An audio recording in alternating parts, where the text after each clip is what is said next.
আগের ভিডিওগুলোতে আমরা কনটেন্ট কি, কনটেন্ট কত ধরনের রয়েছে এবং কনটেন্টের গুরুত্ব, এছাড়া কোয়ালিটি কনটেন্ট গুলো সম্পর্কে আমরা জেনেছি। এছাড়া আমরা আরো জেনেছি একটা কোয়ালিটি কনটেন্ট সম্পর্কে Google কি জিনিসগুলো চায়। তো আজকে আমরা জানবো কনটেন্ট র‍্যাংকিং করার জন্য কোন কাজগুলো আমরা করব আর কোন কাজগুলো আমরা করব না। তো এখানে যদি আমরা একটু দেখি, ১ম এই আমরা পাচ্ছি হচ্ছে হোয়াট উই ডু, কোন কাজগুলো আমরা করব।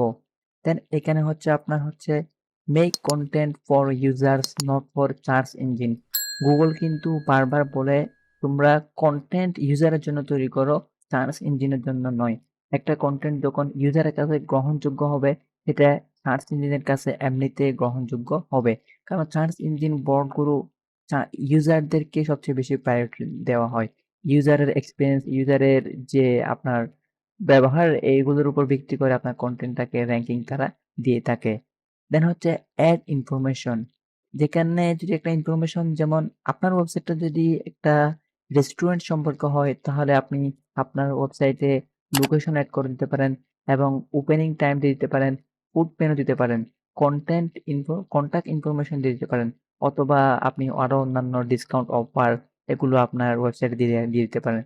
যার ফলে যেটা হবে, একটা ইউজার যখন আপনার ওয়েবসাইটে আসবে, সে অবশ্যই সকল ধরনের তথ্য আপনার ওয়েবসাইট সম্পর্কে বা আপনার বিজনেস সম্পর্কে পেয়ে যাচ্ছে।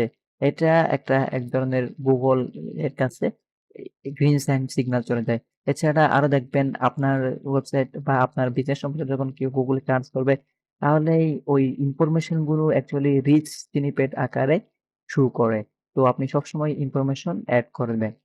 দেন হচ্ছে আপনার মেক মোর ভ্যালুয়েবল কনটেন্ট দেন আদার কম্পিটিটরস। তো আপনাকে আপনার কম্পিটিটরকে টপকে যাওয়ার জন্য অবশ্যই কম কম্পিটিটর থেকে ভালো কিছু করতে হবে। যেমন কম্পিটিটর যদি আপনার ৫০০ ওয়ার্ডের কনটেন্ট দেখে আপনি ১০০০ ওয়ার্ডের কনটেন্ট দেন। অথবা কম্পিটিটর ওয়েবসাইটের যদি ডিএপিএ 30-20 হয়, তাহলে আপনি আপনার ওয়েবসাইট ডিএপিএ 40-50 করেন। তো আপনাকে অবশ্যই কম্পিটিটরের থেকে ভালো কিছু করতে হবে, যার ফলে Google আপনার কম্পিটিটরকে টপকে আপনাকে টপ 1 এ র‍্যাংক দেয়। দেন হচ্ছে ক্রেডিবিলিটি। ক্রেডিবিলিটি হচ্ছে আপনি আপনার ওয়েবসাইটে ইউজারের ফিডব্যাক এড করতে পারেন। দেন প্রোডাক্টের রিভিউ এড করতে পারেন, টেস্টিমোনিয়াল এড করতে পারেন। যেটা অ্যাকচুয়ালি আপনার ইউজারগুলোর ট্রাস্ট বৃদ্ধি করে অ্যান্ড আপনার প্রোডাক্ট, সার্ভিস, বিজনেস সম্পর্কে একটা রেপুটেশন বৃদ্ধি করে। তো এজন্য দেখবেন যেকোনো প্রোডাক্ট, যেকোনো জায়গায় সবসময় আমরা রিভিউ দেখতে পাই। যেটা অ্যাকচুয়ালি ওই প্রোডাক্ট সম্পর্কে একটা গ্রিন বা রেড সাইন দিয়ে থাকে ওই রিভিউ গুলো। কারণ আপনি একজন সেলার, আপনি প্রোডাক্ট সম্পর্কে যাই কিছুই বলতে পারেন। কিন্তু একজন ইউজার যে প্রোডাক্টটা বিক্রি করে একটা রিভিউ, ক্রয় করে একটা রিভিউ দিচ্ছে, সে কিন্তু আর যাই কিছুই ইচ্ছা সেটা বলবে না। এজন্য ক্রেডিবিলিটি অনেক বেশি ইম্পোর্টেন্ট। দেন হচ্ছে এনগেজিং বাটন। আপনি আপনার সাইটে লাইক, কমেন্ট, শেয়ার করার মতো এনগেজিং বাটন রাখতে পারেন। যার ফলে যত বেশি এনগেজ হবে একজন ইউজার আপনার কনটেন্টের সাথে, সেই কনটেন্টটা তত বেশি র‍্যাংকিং হবে এবং তত বেশি অন্যান্য ইউজারের কাছে ছড়িয়ে যাবে। এছাড়া আপনি একটা কমেন্ট, একটা শেয়ার কিন্তু আপনার অন্য একটা ইউজারের কাছে অনেক বেশি ইম্পোর্টেন্ট, অনেক একটা গ্রিন সিগন্যাল পৌঁছিয়ে দেয়। তো আপনি সবসময় আপনার কনটেন্টের সাথে এনগেজ করার মতো, অথবা আপনি আপনার সোশ্যাল মিডিয়ার বিভিন্ন লিঙ্কে এনগেজ করার মতো বাটনগুলো এড করে দিতে পারেন। দেন হচ্ছে ইজি টু রিড। আপনি আপনার কনটেন্ট দিচ্ছেন বা যেকোনো কিছু হোক, এটা অবশ্যই যদি হয় আপনার এটা টেক্সট হয়, তাহলে আপনাকে অবশ্যই ইজি টু রিড মানে একদম সহজেই পড়তে পারার মতো আপনাকে কনটেন্টটা হতে হবে। শুধু সহজেই পড়তে পারার মতো নয়, আবার এই জিনিসটা যাতে আপনার নেটিভলি ভাবে বুঝে নিতে পারে। যেমন আমি আপনাকে একটা জিনিস বোঝাচ্ছি, এটা আপনি কতটুকু বুঝতেছেন এটা আপনাকে খেয়াল রাখতে হবে। কারণ অ্যাকচুয়ালি ইউজার যদি আপনি ওকে ভ্যালু না দেয়, তাহলে সার্চ ইঞ্জিন কখনো আপনাকে ভ্যালু দিবে না। দেন হচ্ছে লিঙ্ক টু রিসোর্সেস। আপনি আপনার কনটেন্টের কোনো একটা জায়গায় কোনো একটা লিঙ্ক ইউজ করতেছেন, কোনো একটা রিসোর্স ইউজ করতেছেন। আপনি অবশ্যই ওই রিসোর্সের সাথে, ওই লিঙ্কের সাথে আপনার কনটেন্টের মূল পয়েন্টের সাথে লিঙ্ক করে দিবেন। যার ফলে ইউজাররা ওই লিঙ্ক সহজেই ইউজ করতে পারবে এবং আপনাকে কনটেন্টটাকে হেল্পফুল কনটেন্ট হিসেবে তারা দাবি করতে পারবে। তো এগুলো সবগুলো ছিল যেগুলো আমরা কনটেন্টের র‍্যাংকিং এর জন্য, কোয়ালিটিফুল করার জন্য কাজ যেগুলো করব। তো এখন আমরা জানবো হচ্ছে হোয়াট উই ডোন্ট ডু, যে কাজগুলো আমরা কনটেন্টের ক্ষেত্রে কখনোই করব না। ফার্স্ট অফ অল হচ্ছে don't force user to clickbait. Clickbait কি? যেমন আমি হয়তো এই কনটেন্টের এই ভিডিও টাইটেলে দিয়ে দিলাম যে আপনার যে এসইও কনটেন্ট সম্পর্কে কি করা উচিত, কি করা উচিত না। যদি আপনি এইটা দেখে জানার জন্য আপনি ক্লিক করলেন, দেন দেখলেন যে এখানে আমি আরো অন্যান্য হাজিবিজি কথা বলে ভিডিওটা দিয়েছি। যে এটা এক ধরনের আপনার ক্লিকবেট হয়ে যায়। তারপরেও অথবা আমরা আরো দেখি যে এ দিয়ে একদিনে হাজার ডলার ইনকাম ফ্রিল্যান্সিং করে। এগুলো হচ্ছে ক্লিকবেট। ক্লিকবেট কিন্তু কখনো করবেন না। এটা কিন্তু ইউজার এর কাছে আপনার যে ট্রাস্টটা আছে ওইটা একদম নষ্ট হয়ে যাবে। দেন হচ্ছে automated generated content. Automated generate বর্তমানে তো কনটেন্ট জেনারেট করার জন্য এআই টুলের অভাব নাই। আপনি জেনারেট করতেছেন অটোমেটেড ঠিক আছে, তারপরেও কিন্তু আপনি এটা কিন্তু গুগলের কাছে সিগন্যাল চলে যে আপনি যে কনটেন্টটা জেনারেট করতেছেন। কনটেন্ট জেনারেট করবেন গুগল এখন বলে দিয়েছে যে আপনি কনটেন্ট এআই দিয়ে কনটেন্ট লিখতে পারেন, তবে কিন্তু ওই কনটেন্টটা ন্যাচারালিজম ফলো করতে হবে। একজন ইউজারের কাছে গ্রহণযোগ্য হওয়ার মতো কনটেন্ট আপনাকে প্রোভাইড করতে হবে। এটা হচ্ছে avoid black hat techniques. Black hat techniques নিয়ে আপনি র্যাঙ্কিং ফ্যাক্টরের পূর্বের ভিডিওগুলো আপনারা জানতে পারবেন। তো আপনি কোন ধরনের ব্ল্যাক হ্যাট টেকনিকস ইউজ করতে পারবেন না। আর গুগলের বটগুলো কিন্তু এখন অনেক স্মার্ট। আপনি যদি আপনার ওয়েবসাইটের ব্ল্যাক হ্যাট কোনো কিছু ইউজ করেন, আপনার কনটেন্টটা ওয়েব পেজটা কখনো ইন্ডেক্স করবে না। অথবা ইন্ডেক্স করার পরে যদি আপনি ব্ল্যাক হ্যাট ইউজ করেন তাহলে এটা অবশ্যই আপনার ডি-ইনডেক্স খেয়ে যাবে। কারণ গুগল অ্যালগরিদম কিন্তু এখন অনেক বেশি স্মার্ট। আপনি যা চিন্তা করেন তার থেকে ১০ গুণ তাদের অ্যালগরিদম গুলো চিন্তা করতে পারে। এভাবেই তারা অ্যালগরিদম গুলো তৈরি করে রেখেছে। মানে হচ্ছে creating page with low or no original content.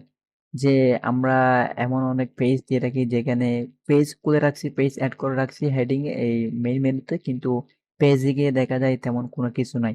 অথবা এমন কিছু আছে যেগুলো আপনি বিভিন্ন জেনারেট কিছু দিয়ে জেনারেট করে এড করে দিছে।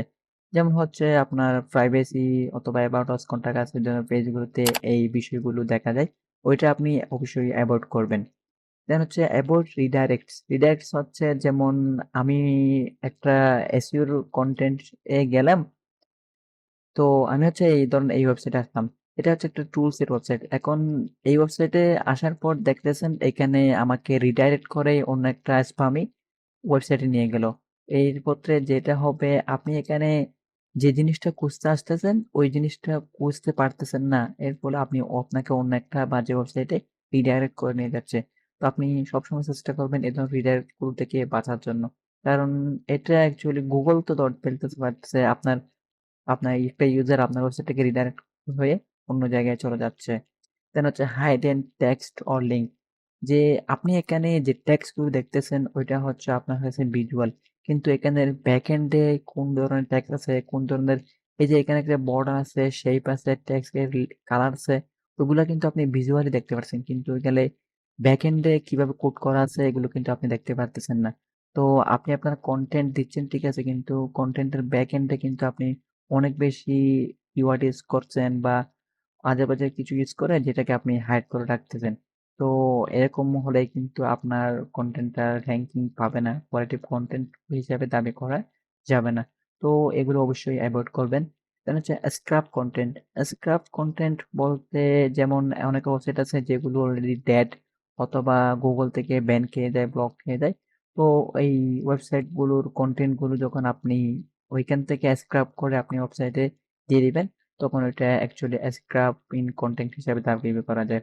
স্ক্রাপিং কনটেন্টের জন্য একটা অনেক গুরুত্বপূর্ণ একটা টুল হচ্ছে স্ক্রেপ বক্স। স্ক্রেপ বক্স যদি আপনি ইউজ করেন, এটা হচ্ছে স্ক্রেপ বক্স যেটা দিয়ে ইজিলি কনটেন্ট স্ক্রেপ করা যায় এবং আরো হাই ডিটেইলিং কনটেন্ট এড করা যায়। আরো অনেক কিছু করতে পারেন টুলটা দিয়ে। তো দেন হচ্ছে আপনার অ্যাডিং মোর অ্যাফিলিয়েট লিঙ্কস দেন কনটেন্ট।